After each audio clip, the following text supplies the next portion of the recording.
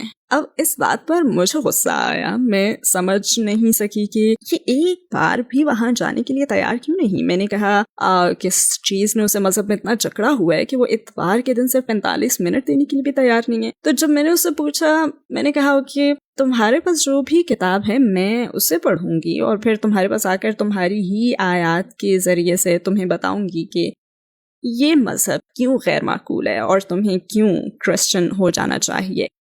امید ہے پھر تم بچ جاؤ گے اور جیسس کے ہو جاؤ گے. تو اس نے کہا بالکل میں تمہیں کتاب دوں گا. میں نے پھر اسے پڑھنا شروع کیا اور سوچنے لگی کہ ایک سیکنڈ ٹھہرو، یہ باتیں تو معقول لگتی ہیں، اوکے ذرا ٹھہرو. اور پھر مجھ میں کافی دلچسپی پیدا ہو گئی. میں نے پڑھنا شروع کیا اور میں بس پڑھتی چلی گئی. میں اسے اس صلاحیت قبول کروانے میں ناکام رہی، لیکن میں خود کو مسلمان بنانے میں انتہائی کامیاب ہو گئی. میں نے نہیں سوچا تھا کہ ایسا ہوگا، مگر الحمدللہ یہ بہترین نتیجہ نکلا. یہ چیز مجھے انتہائی اچھی لگی کہ اس کا ایک ہی نسخہ ہے، 100 یا اس سے بھی زیادہ نہیں. جیسے کہ بائبل کے بہت سے مختلف ورژنز ہیں، اور میں ہمیشہ سوچتی تھی کہ آخر کیوں میرے پاس بیٹھی میری دوست کی بائبل میں 2 اضافی آیات ہیں مگر میری بائبل میں وہ آیات نہیں ہیں، تو کون اسے ایڈٹ کر رہا ہے؟ جب مجھے پتا چلا کہ قرآن صرف ایک ہی ہے اور اس کا ایک لفظ بھی نہیں بدلا تو میرے منہ سے نکلا واو. مجھے ہمیشہ یہی تصور سکھایا گیا کہ بس مان لو، ایمان رکھو، اگر نہیں مانو گی تو تمہارا ایمان باقی نہیں رہے گا. اور میں کہتی کہ ہم جو بات مان رہے ہیں کیا اسے عقل کی کسوٹی پر پورا نہیں اترنا چاہیے؟ اور میں چرچ پاسٹر سے پوچھا کرتی تھی، میں کہتی کہ اچھا جیسس انسانی شکل میں خدا ہیں، یعنی خدا جیسس کے جسم میں آیا، مگر میری نے جیسس کو جانا، یعنی آپ مجھے بتا رہے ہیں کہ میری نے خدا کو جانا؟ نہیں، اور پھر اگر خدا جیسس کے جسم میں تھا اور لوگوں نے انہیں مصلوب کر کے قتل کر دیا تو کیا خدا مر گیا؟ اوکے، تو پھر دنیا کون چلا رہا ہے؟ لہٰذا جب میں نے قرآن پڑھنا شروع کیا تو اس میں یہ بتایا گیا کہ جیسس ایک پیغمبر تھے، لہٰذا وہ تمام باتیں غیر معقول تھیں. اور پھر جب میں نے قرآن پڑھنا شروع کیا تو یہ حق پر محسوس ہونے لگا. اس میں موجود کسی بھی بات کو آپ پڑھتے ہیں تو آپ کا دل روشن ہو جاتا ہے اور کہنے لگتے ہیں کہ واقعی یہی بات ہے. اور یہی وہ چیز ہے جو میرے خیال میں پیدائشی مسلمان نہیں سمجھ سکتے. یہ احساسات نو مسلموں میں ہی پیدا ہو سکتے ہیں. پتہ نہیں، شاید اس لیے کہ آپ پہلے سے جانتے ہیں اور اس کے ہونے پر خوش رہتے ہیں، جبکہ نو مسلم اس کی طرف بڑھتے ہیں اور امید کے ساتھ اسے اپنا لیتے ہیں. کیا مسلمان ہونے کا فیصلہ کرنے کے بعد آپ کے لیے اپنا کیریئر چھوڑنا مشکل تھا؟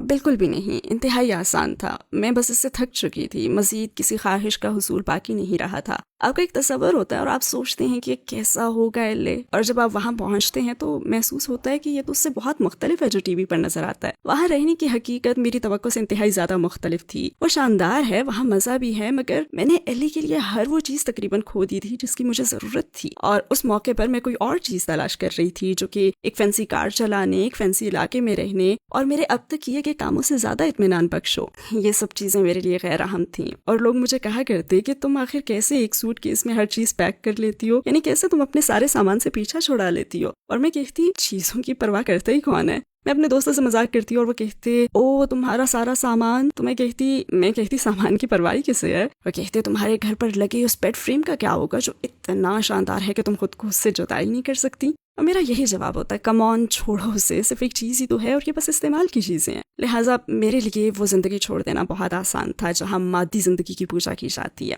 جب میں وہاں سے نکلی تو میں نے سنسٹ بولے وارڈ پر استعمال کردہ چیزوں کی ایک بڑی سیل رکھی جو شاید آگے چل کر میری دکاندارانہ زندگی کا پیش خیمہ بننے والی تھی. پتہ نہیں، مگر میں نے سنسٹ بولے وارڈ کے ایک پارک میں ایک زمین پر ایک بڑی پلاسٹک شیٹ بچھائی اور اس پر اپنا تمام سامان رکھ دیا اور لوگوں کو کہا کہ جو چاہے لے لو.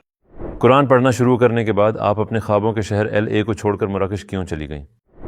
میرے لاس اینجلس چھوڑنے کی وجہ یہ تھی کہ مجھے معلوم تھا کہ میں آفیشلی کلمہ پڑھنے والی ہوں. مجھے معلوم تھا کہ جن لوگوں کے ساتھ میں نے وقت گزارا ہے، میں جس لائف سٹائل میں جی رہی تھی، میں جس شعبے میں کام کر رہی تھی، میں اس جگہ خود کو بہت تنہا محسوس کرنے لگی، جو کہ پہلے میرے خوابوں کی جگہ تھی. شاید آپ سمجھ سکتے ہو. ایل اے واقعی میرے خوابوں کا شہر تھا اور مجھے اس کی ہر بات ہی پسند تھی. مگر جیسے ہی مجھے اسلام کی روشنی ملی، وہ تمام چیزیں جن سے مجھے محبت تھی، میں اب ذرا بھی ان کا حصہ نہیں رہنا چاہتی تھی. لہٰذا میں جانتی تھی کہ یہ نہیں ہو سکتا کہ میں ایک دن اپنے دوستوں کو کال کروں اور کہوں کہ میں مسلمان ہونے والی ہوں، میں اب حجاب پہنوں گی. لہٰذا شاید اب ہم کبھی ساتھ وقت بھی نہ گزار سکے، کیونکہ جن جگہوں پر تم گزارنا چاہتے ہو میں وہاں نہیں جانا چاہتی، اور اسی طرح کی چیزیں. لہٰذا مجھے معلوم تھا کہ مجھے اپنے ماحول سے دور جانا ہوگا تاکہ میں خود کو تبدیل کر سکوں. لہٰذا جب میں مراکش منتقل ہوئی تو میں نے اس بارے میں کسی کو بتایا بھی نہیں، کیونکہ میں مسلمان ہونا چاہتی تھی. اور پھر ایل اے چھوڑنے کے کافی عرصے کے بعد میں تقریباً 1 ہفتے کے لیے گھر واپس آئی تاکہ میں اپنی فیملی کو خدا حافظ کہوں اور مراکش جانے سے پہلے وہاں کچھ دن ٹھہر سکوں. لہٰذا میں نے یہ کیا، مگر میں اپنی فیملی کو اس بارے میں کچھ بتانا نہیں چاہتی تھی، کیونکہ میں اسلام کے متعلق ان کی کوئی ایسی رائے نہیں سننا چاہتی تھی جو مجھے متاثر کرے یا مجھے پھر شک میں مبتلا کرے یا مجھے سوچنے پر مجبور کرے کہ ارے تم دوسرے بر اعظم میں اکیلی رہنے جا رہی ہو، اگر کوئی مسئلہ ہوا تو، اور تمہیں ان کی زبانیں بھی نہیں آتی، نہ ہی تمہاری وہاں پہ کوئی جاب پکی ہے، تمہارا وہاں کوئی گھر نہیں ہے، تم ہوش میں تو ہو. تو میں نہیں چاہتی تھی کہ وہ میرے حوصلے کو توڑیں. لہٰذا میں نے انہیں کچھ بھی نہیں بتایا. اور جب میں نے کلمہ پڑھ لیا تو تقریباً 1 سال تک میں نے اپنی فیملی کو بھی کچھ نہیں بتایا. جب آپ مراکش جا رہی تھیں تو آپ نے اپنے والدین اور فیملی کو کیا کہا کہ آپ کس وجہ سے وہاں جا رہی ہیں؟ کیا آپ نے انہیں بتایا؟ جب انہوں نے مجھ سے پوچھا کہ مراکش کیوں منتقل ہو رہی ہو تو میرا جواب تھا کہ آخر کیوں نہیں. میں ایک بہادر اور بے باک لڑکی ہوں، میں چیلنج سے نہیں گھبراتی، میں فوراً فیصلے کرتی ہوں. آپ مجھے ایک خطرناک آئیڈیا دے کر کہیں کہ سنو کیا تم یہ کرنا چاہو گی، تو میں یہی کہوں گی کہ ہاں میں ذرا اپنا کوٹ لے کر آؤں پھر چلتے ہیں. یعنی میں اس قسم کی لڑکی ہوں. تو میں نے انہیں لاس اینجلس سے کال کی. میں نے کہا اوکے مام، میرے پاس آپ کے لیے ایک نیوز ہے، میں ایل اے چھوڑ رہی ہوں. تو کہنے لگی اوہ تو تم آخر کار گھر واپس آ رہی ہو؟ میں نے کہا نہیں، 2 مہینوں میں افریقہ منتقل ہو رہی ہوں. تو کہنے لگی او میرے خدا.